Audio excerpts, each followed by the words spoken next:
यहाँ बात आती है, आप 35 भी लेके आए, 370 भी लेके आ गए, हमने क्या किया? हम उस वक्त रिएक्शन कर देते हैं। उन्होंने जो करना था वो कर दिया। मसला ये है कि हम मुस्लिम उम्मा को तो जगाना चाहते हैं, हम इंटरनेशनल कम्युनिटी को भी जगाना चाहते हैं। और भाई पहले खुद तो जाग लो, पहले अपने मुल्क की हालत तो देख लो। जब तक हम खुद स्ट्रांग नहीं होंगे उस वक्त तक ना कश्मीर का मसला हल हो सकता है, ना कोई और मसला हल होगा। ऑलमोस्ट 3 साल बाद आपको आकर होश आए कि जी आपने मसला कैसे खत्म कर दिया था, हमें बताया ही नहीं। जय हिंद दोस्तों। भारत और पाकिस्तान दोनों की तरफ से भारत पाकिस्तान के रिश्तों को लेकर बयान दिया गया है। दोनों के बयान में कश्मीर है। पाकिस्तान के प्रधानमंत्री ने कहा, हम भारत से अच्छे रिश्ते चाहते हैं, लेकिन भारत कश्मीर में उठाए गए कदम जो कि 370 और 35A है उस पर कुछ नरमी दिखाए, जिस पर पाकिस्तान मीडिया चीख रहा है। भारत की बढ़ती इकोनॉमी ने अरब देशों को भी हमारा साथ छोड़ने पर मजबूर कर दिया। पाकिस्तान जब तक अपने आर्थिक हालात ठीक नहीं करेगा, ना अरब देश ना और कोई मुल्क पाकिस्तान की गुहार सुनेगा। जबकि भारत की तरफ से बयान दिया गया, मोदी जी ने कहा कश्मीर का मुद्दा अब हल हो चुका है, जिस पर पाकिस्तान के कान खड़े हो गए। यह कब हुआ हमें तो बताया भी नहीं। पाकिस्तान ने मोदी जी के बयान पर आपत्ति जताई है, जिस पर पाक मीडिया ही पाकिस्तानी सरकार को क्रिटिसाइज कर रहा है। अब आपत्ति करने से क्या फायदा जब चिड़िया चुग गई खेत। वीडियो को कृपया पूरा जरूर देखें। हम खित्ते की खुशहाली और अमन के लिए भारत के साथ बातचीत करने के लिए तैयार हैं, लेकिन शर्त ये है कि भारत संजीदा, बामानी और नतीजा खेज मुज़ाकरात के लिए इक़दामात करने का हामी हो जाए। भारत के साथ जो सफारती ताल्लुकात थे पाकिस्तान के, वो 5 अगस्त को पेश आने वाले वाक़े के बाद से मुतासर हुए। इफ्तिखार साहब, आपकी जानिब आती हूँ, आपसे ये जानना चाहूँगी कि क्या पाक भारत मुज़ाकरात खित्ते में अमन और तजारत के लिए अहम है? ना सिर्फ ये कि अहम है बल्कि इनकी ज़रूरत भी है। ठीक है ना, 1.5 अरब लोगों का ये इलाका है। लेकिन जो ये लफ्ज़ है ना, संजीदा, बामानी और नतीजा खेज़ मुज़ाकरात, ये 3 लफ्ज़ ऐसे हैं जिस पे हिंदुस्तान और पाकिस्तान पिछले 70 साल में तो तय नहीं कर पाए कि इनका मतलब क्या है। असल तो ये है नीयत का मामला। अब नीयत नहीं ठीक है, और जो हरकत वो कर बैठा है कश्मीर के बारे में, और वो तो तबाहकुन है। पीजे मीर साहब, अगर हम देखें, भारत UN चार्टर की खिलाफ वर्जी करता है, अक़वाम मुत्तहिदा की करारदादों को नज़रअंदाज करता आया है, कश्मीर में जो सलूक उसके साथ जो वो बर्पा किए हुए हैं, आप क्या समझते हैं उसके बावजूद भी भारत के साथ संजीदा रवैये की तवक्को रखी जा सकती है? देखें, भारत को हम जितना क्रिटिसाइज़ करें हमारा हक है, जितना वो हमें क्रिटिसाइज़ करे वो उसका हक है। कश्मीर जो है वो इंटीग्रल पार्ट है इंडियन कॉन्स्टिट्यूशन के अंदर। वो सिर्फ लोकसभा, राज्यसभा उसको रेक्टिफाई या उसको अनल कर सकते हैं। यहाँ बात आती है, आप 35 भी लेके आए, 370 भी लेके आ गए, हमने क्या किया? हम उस वक्त रिएक्शन कर देते हैं। उन्होंने जो करना था वो कर दिया। नवीद साहब, आप क्या समझते हैं, पीपल टू पीपल डिप्लोमेसी किरदार अदा कर सकती है इसमें? देखिए, पहले मरहले पर तो कॉन्फिडेंस बिल्डिंग मेजर्स जो हैं, जिसका सिलसिला पहले भी चलता रहा जनरल मुशर्रफ साहब के दौर में, उसकी तरफ जाना होगा। ज़मीनी हक़ाइक़ आप किसी सूरत नज़रअंदाज नहीं कर सकते।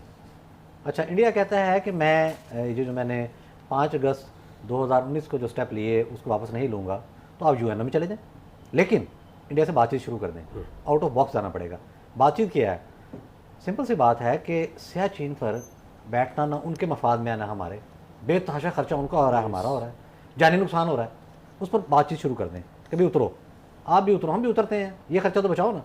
सर क्रीक पर आ जाएं, इशू है ना, वहाँ भी तो फंसे हुए हैं आप, उस पर बातचीत शुरू कर दें और उस पर कोई ना कोई हल नतीजा निकाल लें। तजारत फुल स्केल पर ना लाएं अभी, लेकिन ये है कि उस पर गुफ्तगू तो शुरू कर दें। कश्मीर का मामला इंटरनेशनलाइज करना पड़ेगा, पीजे मीर साहब की बात से मैं मुत्तफिक हूँ, लेकिन आप ये भी देख लें कि अब जो अरब ममालिक हैं जो हमेशा से आपके तादीर इस मामले पर, उनका मौक़िफ़ भी कुछ और हो गया। क्यों? इंडिया की इकानमी भी आगे चली गई है, बरतानिया से बड़ी इकानमी वो बन गई है, और हमारा अलमिया ये है कि हम दुनिया की नंबर 1 और नंबर 2 आबादी के लिहाज से जो ममालिक हैं उनके दरमियान में हैं। हमें तो बेतहाशा फ़ायदा उठाना चाहिए। 2050 में कहा जाता है चीन नंबर 1 इक़्तिसादी ताकत होगा और भारत नंबर 3, फिर हम बीच में हैं। तो इन चीज़ों का फ़ायदा भी हमने उठाना है। जो इशू इंडिया रिजॉल्व नहीं करना चाहता, मेरी नाक़िस राय में वो हमें इंटरनेशनल फोरम पर ले जाना चाहिए। नतीजा कुछ भी हो, आवाज़ तो उठाएं, एक दरख्वास्त तो दायर करें ना, लेकिन जो इशूज़ म्यूचुअल गुफ्तगू से रिजॉल्व हो सकते हैं या उन पर बातचीत ही हो सकती है, वो इनिशिएटिव हो जाने चाहिए।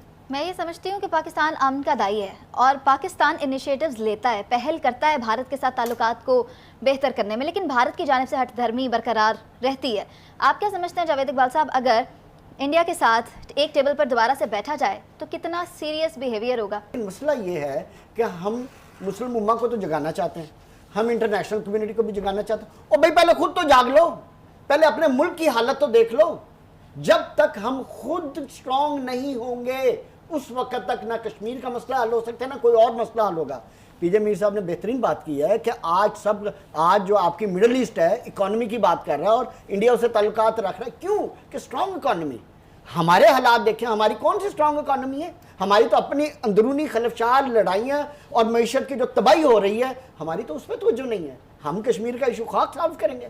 हमारी तवज्जो जब तक अपने इंटरनल हालात को दुरुस्त नहीं करेंगे, अपनी मैशत को स्ट्रांग नहीं करेंगे, दुनिया की ज़रूरत नहीं बनेंगे।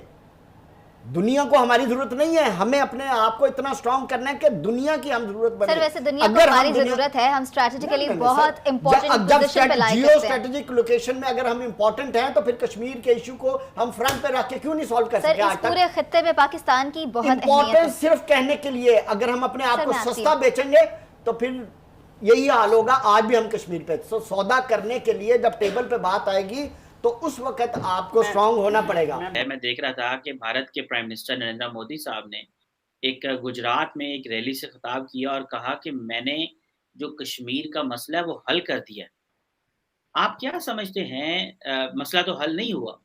आप क्या समझते हैं कि क्या प्राइम मिनिस्टर मोदी ये जो स्टेटमेंट दे रहे हैं मैंने कश्मीर का मसला हल कर दिया, जो कॉन्स्टिट्यूशनल उन्होंने अमेंडमेंट्स की हुई हैं, बेसिकली यही वो कश्मीर का सलूशन है जो भारत देखता है? और जारी बात है पाकिस्तान ने इस पर रिस्पॉन्ड किया, पाकिस्तान के फॉरेन ऑफिस ने, और इसको जो है कैटेगोरिकली रिजेक्ट किया। तो आप सर इसको, ये जो प्राइम मिनिस्टर मोदी का ये कह देना कि ये मैंने कश्मीर का मसला हल कर दिया है, आप, और ये उन्होंने बेसिकली पब्लिक रैली में कहा है, तो आप इसको कैसे देखते हैं? तो जो बात मोदी साहब ने की ना उसको आप थोड़ा सा हिस्टोरिकल पर्सपेक्टिव में रख के देखें। इंडिया ये कह रहा है कि भाई मसला कश्मीर कोई नहीं है, और अगर है भी तो वो थोड़ी सी सरहदों की एडजस्टमेंट का मसला है, या जो इलाके आपके पास हैं वो जो है उनको खाली करने या हमारे हवाले करने का मसला है। जहाँ तक इस स्टेटमेंट की बात है कि मसला है कश्मीर, कुछ नहीं। तो अब ये है कि इंडिया ने ऐलान कर दिया कि जी ये हमने स्टेट डिसमेंटल करके 370 रिमूव करके 35A हटा के तो हमने जो है वो मसला कश्मीर ख़त्म कर दिया है। तो अब अगर इस पे पाकिस्तान को एतराज़ था तो पाकिस्तान को चाहिए था कि उस वक्त रिएक्ट करता। And I am talking about 5 अगस्त 2019। अब जो है 2020 to 21 और अब ये 22 है, ऑलमोस्ट 3 साल बाद आपको आकर होश आए कि जी आपने मसला कैसे ख़त्म कर दिया था, हमें बताया ही नहीं। वीडियो को अंत तक देखने के लिए धन्यवाद। वीडियो को लाइक एंड चैनल को सब्सक्राइब करें।